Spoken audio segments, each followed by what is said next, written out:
మాది కావలి మండలం సర్వేపాలెం పోస్ట్ తాగేటివనిపల్లి గ్రామం ఉంది. నా పేరు చాట్ల పవిత్ర. మా హస్బెండ్ పేరు వచ్చేసి చాట్ల వాసు. గత శుక్రవారం చికిత్స పొందుతూ నా భర్త హాస్పిటల్లో మరణించాడు. నా భర్త మరణానికి కారణం మందా మధు, రవిచంద్ర, నవీను, గణపతి. ఈ నలుగురు కారణంగా నా భర్త వాళ్ళ చేతిలో చనిపోబడ్డాడు.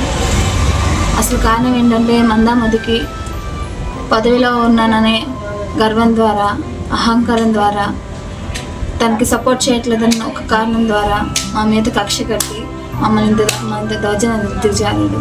గత మేకల కారణంతో మేకలు పోయాయని తన బాబాయ్ దగ్గరికి పోయి బాధ నడిపించుకుంటే నేనేం చేశాను అని చెప్పి కొట్టడంతో ఆయనలో ఏం చేయాలో అర్థం కాక పోలీస్ స్టేషన్లో కంప్లైంట్ పెట్టి నైట్ అంతా ట్యూషన్లో ఉంచాడని చెప్పి అదొక కారణంతో 2 సంవత్సరాల నుంచి మమ్మల్ని వెంటాడుతూ మా మీద పగ పెంచుకుంటూ మాకు వార్నింగ్లు ఇస్తూ మా భర్తని 4 మనుషులు పెట్టించి చంపేపించాడు. నాకు ఇప్పుడు చిన్న బిడ్డ సార్. ఆ బిడ్డను పెట్టుకుని నాకు జీవనాధారం నా భర్త ఒక్కడే. నా అత్త మామలు కానీ, నాకు 2 ఆడబిడ్డలకు కానీ ప్రతి దానికి బాధ్యత అంటూ తీసుకునేది నా భర్త. నా భర్తనే లేకుండా చేశారు. మేము ఎట్టుపోవాలి? మేము ఎవరిని అడగాలి?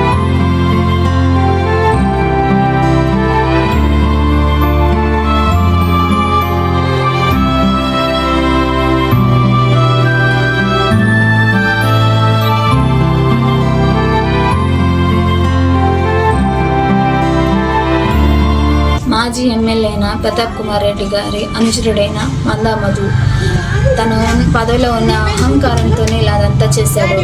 అదే ఆ పదవి లేకపోయి ఉంటే ఇవన్నీ దౌర్జన్యాలని జరగవు కదా. పదవి ఇచ్చింది ఎందుకు? పేదలకి సాయం చేయాలని, పేదలకు అండగా ఉండాలని, అంతేగాని ఇలాంటి రౌడీజాలు, రాజకీయాలు చేయాలని కాదు కదా.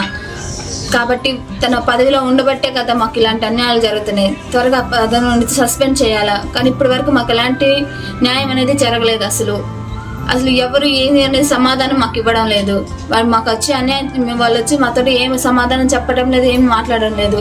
మేము ఎటు పోలేక ఎటు కదలేని స్థితిలో ఉన్నామని మా చులకతనంగా తీసుకొని ఇంతవరకు తన మీద ఎలాంటి యాక్షన్ తీసుకోకుండా జైల్లో పెట్టుకుని కూర్చోబెట్టి సాగుతున్నారు వాళ్ళని. ఏదైనా కానీ ఇమ్మీడియట్గా యాక్షన్ తీసుకోవాలనుకుంటున్నాను.